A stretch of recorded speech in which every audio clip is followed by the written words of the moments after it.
from the News Channel 5 Network. This is Pasa, Nashville.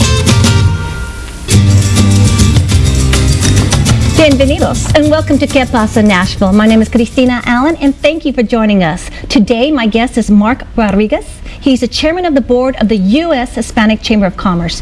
Thank you, Marc, for being here with me today, and welcome to Nashville. Appreciate it. Thank you very much. You are chairman of the board of the U.S. Hispanic Chamber of Commerce. That is a huge opportunity right now as we look at the demographic shift of the Latino growth within not just the USA, but even breaking it down all the way to Tennessee and our population percentage growth that we've had the last 10 years. First, tell me a little bit, what is the U.S. Hispanic Chamber of Commerce and what is your role in that? Gotcha. The United States Hispanic Chamber of Commerce is the largest business organization in the United States. We represent 3.2 million Hispanic business owners. We represent over 200 local chambers and associations. And within the last year, we've grown from 180 to 224 corporate partners, and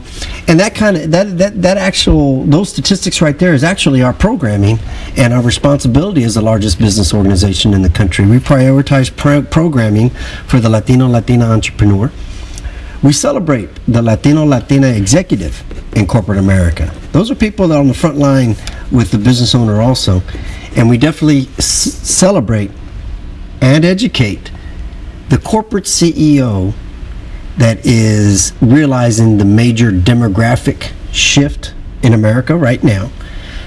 We've recognized that demographic shift is an economic paradigm at the same time.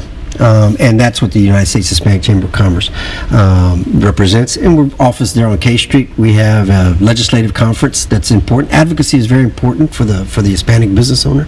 And we also have our annual convention. This year will be in Salt Lake City. In September, I saw that. What is your role as chairman of the board? Because you are an entrepreneur yourself. I am myself. I'm based in Texas? No, I grew up in San Antonio, Texas. And I'm from Las Cruces, Nuevo Mexico. Very good, very good. I've got tios and tias in Las Cruces and Roswell. Fair enough. Okay. I grew up in San Antonio, and I now reside in Austin, Texas. Okay. So I have two small companies there in Austin, Texas. As chairman of the United States Hispanic Chamber of Commerce, as the head volunteer of the organization, I'm responsible for the mechanics of the board operating throughout the country. We're responsible for the hiring and firing of the president and CEO. Yeah. We're responsible for setting the budget. And we're responsible for setting policy.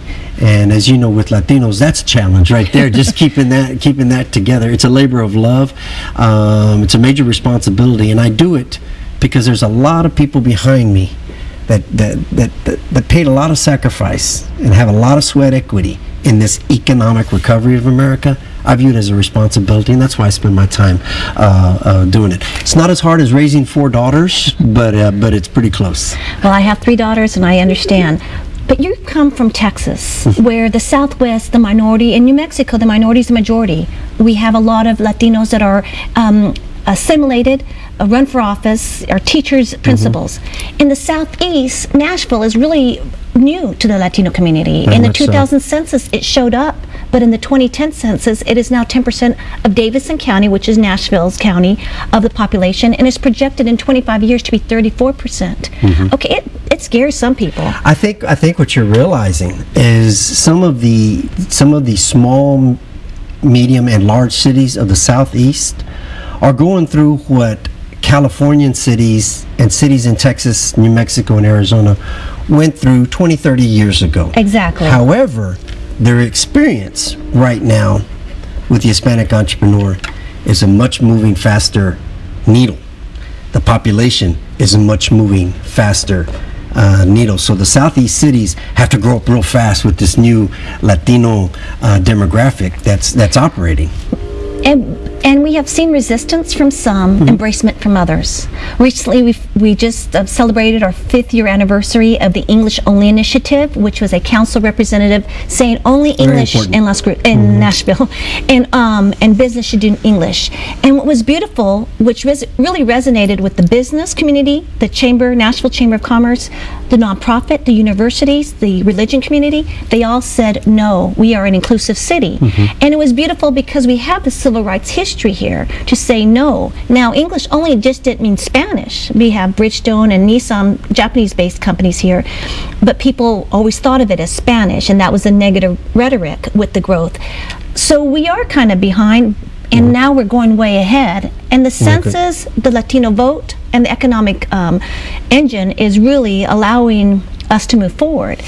Two interesting statistics that I study every day to try and get my arms around, and they're true. In the last 5 years, the entrepreneur growth rate of Latino entrepreneurs is 3-to-1 in America. So Say that again, I think. the entrepreneur growth rate is 3-to-1 in America for Latino-owned business. 50% of that is Latina. So Women only. Women only. With 4 daughters, I'm all vested there. I'm committed. However, at the same time, you see a huge population number that people realize. Our internal number is 71,000 Latinos turn 18 every month. So as I've discussed before, if you're VP of sales for Ford, if you're VP of sales for Kentucky Fried Chicken, if you're VP of sales for Hostess Cupcake, you better pay attention to those numbers or you're not going to be employed very long. We used to talk about the new demographic. That's happening, right? You have to be asleep in America to realize that there's a new demographic representing the minority-majority community. However, I like to call it the demographic of the new economy. The new economy is very Latino and Latina based. So therefore, diversity is no longer just an equalization word. It's not a civil rights word. Very, a check in the box. It's a check in the box. It's a very important word, a very important effort. However, commitment to diversity is now business survival for corporate America, and that's what the United States Hispanic Chamber of Commerce is also all about. Help you with that commitment to address the economic aspect of this huge demographic shift happening in America. And once again, being in the Southeast, originally from the Southwest, it's still kind of new. Forbes magazine in 2011 ranked Nashville 3rd in entrepreneurship amongst Latinos. I throw that statistic everywhere I go because Forbes gave it to us, but a lot of people don't see it.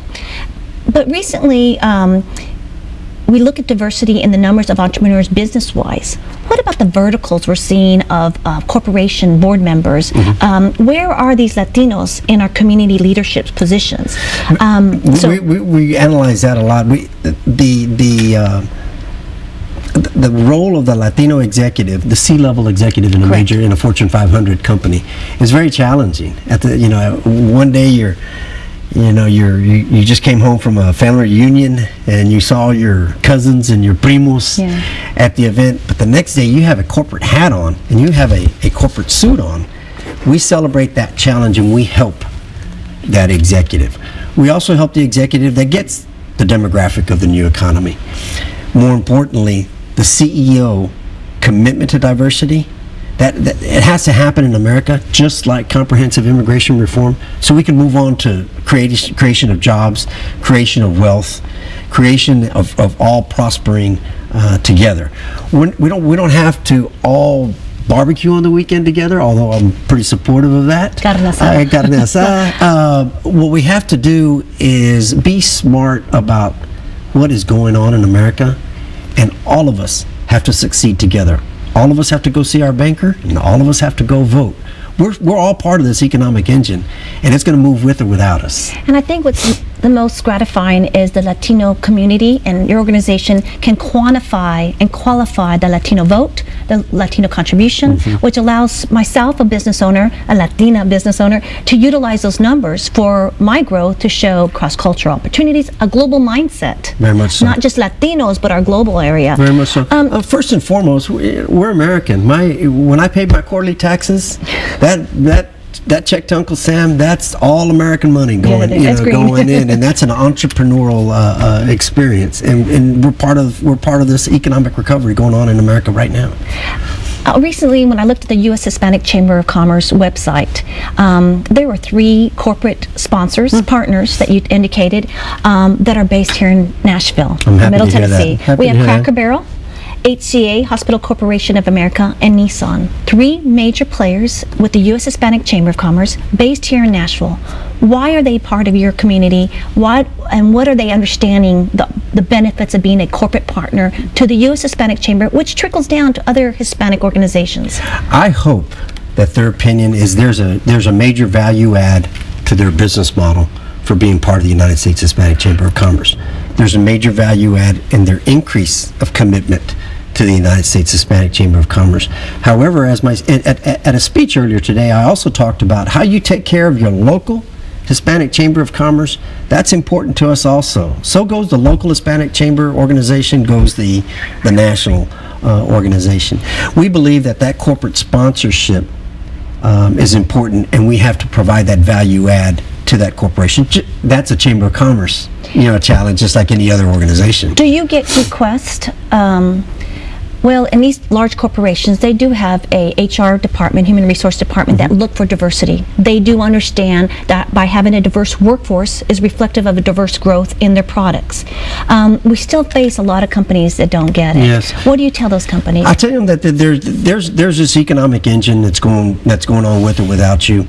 Henry Cisneros, about 8 years ago in Austin, Texas, former mayor, former HUD secretary, yes, we know a Latino champion in America. He said it very succinctly. This was 8 years ago. Okay.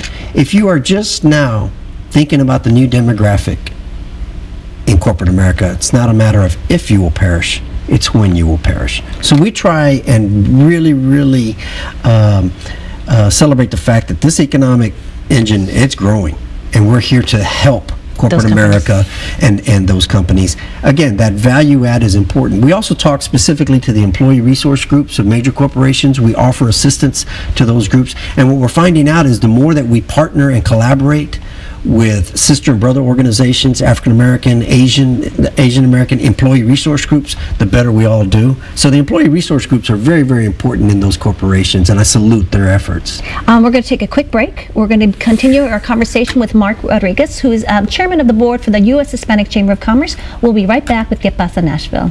Thank you. Goes by fast. That was 11.